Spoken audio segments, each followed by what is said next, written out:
Alright, hi everyone. In this video I will be looking at Psalm 110 verse 1 and showing you how you can use Blue Letter Bible to do some rudimentary research into Hebrew as well as Greek. Alright, so Psalm 110 verse 1, let's dig into this. This is a question that I received this week that I thought would be nice to address. So here it goes. Alright, so back up a page. So this is Blue Letter Bible. Here's Psalm 110:1. This is a Psalm of David. The Lord said unto my Lord, sit thou at my right hand until I make thine enemies thy footstool. So the question is, the Lord and my Lord, is this the Father and is this Jesus? And the answer would be yes. I don't know if anyone could definitively come up with that answer when David wrote this or not, but here's what we see. Just to get a better glimpse of something. These two words are different words in Hebrew, Lord and Lord, different words. And if you don't know how to read Hebrew, don't know how to read Greek, you can still figure out a lot of this stuff by using tools like Blue Letter Bible, and there are other sources like this online that are completely free. They just make some money off some ads, I believe, and as well as people donating to keep these sites up. So on this page here, you go to Tools. So you got the whole passage of Psalm 110. You click here on Tools, and one of the tools is this Interlinear. And so the Interlinear will put the Hebrew and the English together. And so you just go through and you see a Psalm of David, the Lord. And in English, you can tell it's a different word because it's all caps, L-O-R-D, all caps. So you look here, Lord, all caps. Here it's not. When you're just reading most English translations, they will all caps Lord at times. Oftentimes the capital L will be a slightly larger font than the capital O-R-D. So people don't always recognize it's all caps. But when it's all caps Lord, this is the Hebrew word. If you click here, it will pronounce it for you if you can't read Hebrew. Strong's H 3068. Yehovah. Yehovah. Okay. Yehovah. Yehovah. And then you click here and you can get the entry for that word. Yehovah, you can hear it here as well. And then you got definitions, and you can see the number of times it's translated. So in the King James Version is what this Blue Letter Bible works with. It's the Strong's lexicon, and it works off the King James Version. So this word, Yehovah, you see translated 6,510 times in the Old Testament as Lord. 4 times is God, 4 times is Jehovah, and there's one variant reading to it. And so then you get the outline of biblical usage. Yehovah equals the existing one. So the one that is. It's the proper name of the one true God. This goes back to Exodus 3 where it says, I am who I am. So you got some other information here and some other lexicons and what they say about this. And you can read the full entry and interesting stuff. So anyways, you can see the word Yehovah. You may know this better as Yahweh. So here is a Britannica entry on this to help explain the difference. You got Yahweh, the God of the Israelites, whose name was revealed to Moses, has 4 Hebrew consonants called the Tetragrammaton.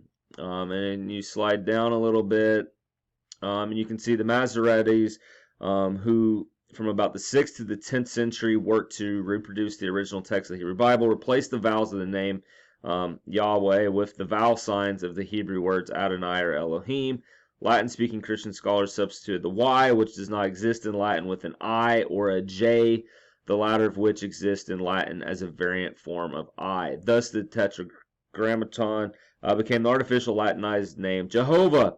As the use of the name spread throughout medieval Europe, the initial letter J was pronounced according to the local vernacular, language rather than Latin.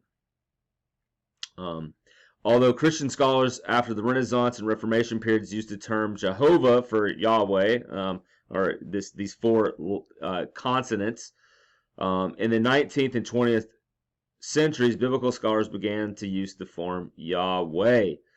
Early Christian writers such as St. Clement of Alexandria in the 2nd century had used a form like Yahweh, and this pronunciation of the Tetragrammaton was never really lost. Many Greek transcriptions also indicated that these 4 consonants should be pronounced Yahweh. So there you go. So Yahweh and Jehovah the same. All right, so now let's go back to that verse and scrolling down. The next time the Lord unto my Lord, you got, Adon. So you click here and you see Strong's H113. Adon. Adon. Adon. Okay. Adon. And you got information. But you see here, firm, strong, Lord, master, reference to men. So a person who is the head of a household, a king, can be called an Adon.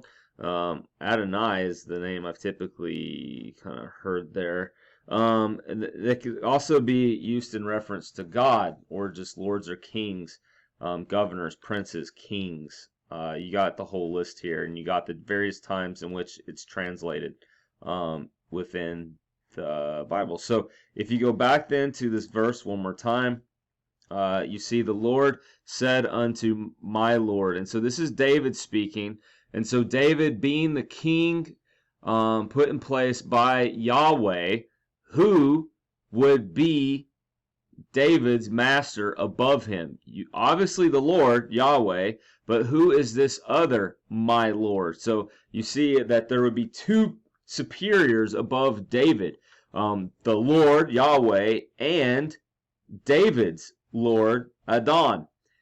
So there you go. You got two lords. And this second Lord, which is not the personal name of Yahweh, not the personal name of God, Yahweh, the second Lord sits at his right hand. So whoever this second Lord is sits at the right hand of Yahweh.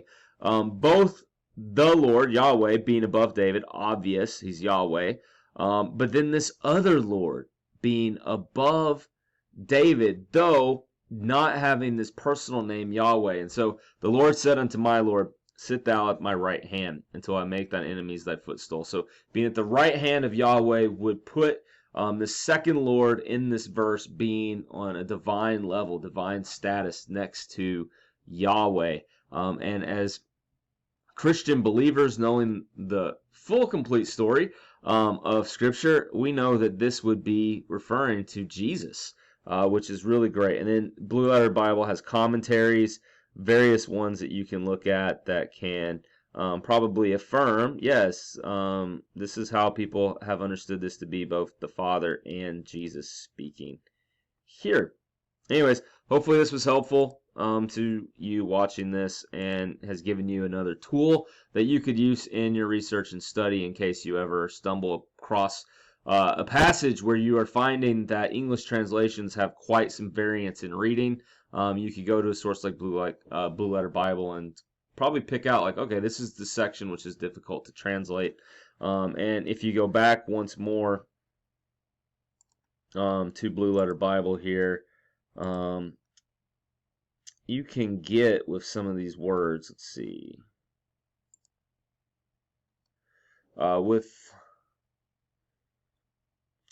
right here, parse.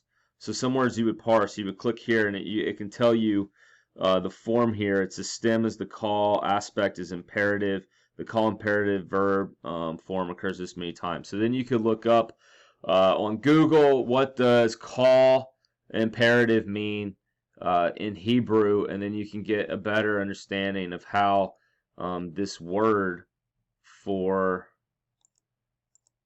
sit should be translated into English, okay? And then you can just do that, and you can sometimes start to see that maybe one of these translations are having a difficult time because a particular form or parsing of a verb or noun might simply not translate well into English just because of their different languages. And then that can help you understand why we do have some differences in our translations at times.